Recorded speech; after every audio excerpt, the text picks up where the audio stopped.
Now, sports from the First National Bank Sports Desk.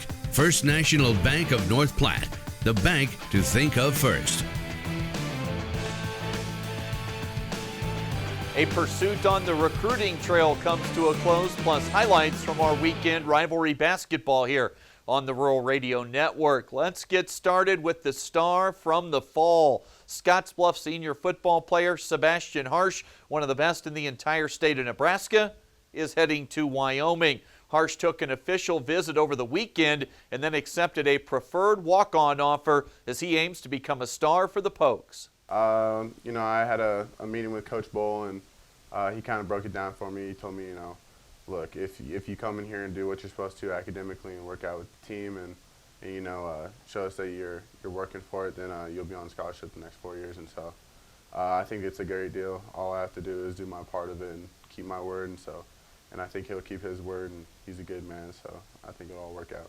The ending here is one that he and others around him had been hoping for, winding up at Wyoming, the school he had his eyes on really from the outset of this entire process. So, it was around my junior year. It was about the end of my junior year when I was starting to get looks from colleges, like South Dakota State, UNC and Nebraska and stuff like that. And so, Wyoming came in, and Coach Moore did a great job recruiting me that first year. And so, I was kind of on the border about like where I wanted to go at that time. And then coming into my senior year and over that summer, Coach Moore just stayed in contact the whole summer and was trying to, get on me about, schoolwork and all that stuff. So, and, I think he created a really good bond and a relationship with me. And so, this going in through my senior football season, he was checking up on every single week, like what grades I was getting, what schoolwork I needed to turn in, if I had a test this day, and then also keeping up on the games and just like my personal life, and that kind of meant a lot. So then, just going on that visit was just a great experience and kind of just sealed the deal. Harsh, of course, was a dominant force for the Bearcats this past season, helping lead the team back to the Class B state championship game for a second straight season. At quarterback, he rushed for over 2,000 yards and 35 touchdowns, throwing the football for another close to 900 yards and 11 more scores through the air. Of course, a defensive menace on that side of the football, and he also did a tremendous job in the kicking game for the Cats this year as well. He'll go from being the best player on the field every Friday night to just simply trying to carve out a spot at Wyoming to contribute and hopefully reach his dream of playing beyond his time in Laramie. So basically just like film study, understand the schemes and the plays that the coaches are going to be calling, and, make sure to give my all every single time in practice, not hold back anything.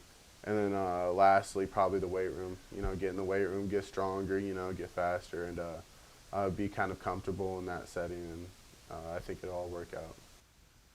One of the most dominant physical forces on the gridiron in the history of the Panhandle, Sabastian Harsh, is going to Wyoming. The entire interview from this morning posted at KNEB.com as I sat down with Harsh this morning here on the TV side.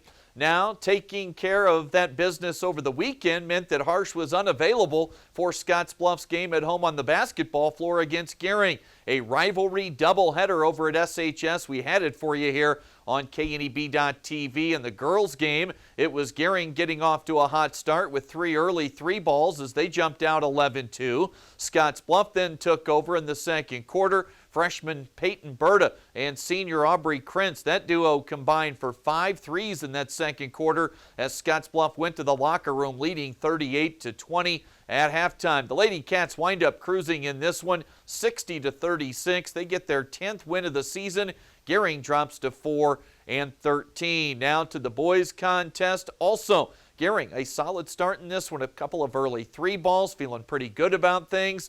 Overall, a lot of points in the opening quarters. The two teams combined for 34. Josiah Diolas had a huge night, scored 35 points, and he was the starting point for the highlight reel play of the game. He lobbed one up from up top to a leaping Chance Parker, who was charging along the baseline for the big alley-oop jam. Parker also a monster night, 17 points and double-digit rebounds. The 5 starters for the Cats did all the scoring, and for Gering, it was Bryce Sherrill leading the way. Sherrill, the senior wing, finished with 17 points for the Bulldogs. We'll have Gering at Torrington tomorrow night with radio-only coverage, plus back at Cougar Palace for the WNCC home doubleheader against Trinidad State here on TV and radio on KOZY. 5:15 start for the Cougars broadcast and a little closer to 6 o'clock or so for high school games tomorrow night. Also over the weekend, the Scottsbluff Gering Seacats swim and dive team picked up a triangular win at McCook. This would normally have been their home meet, but with no pool to call home,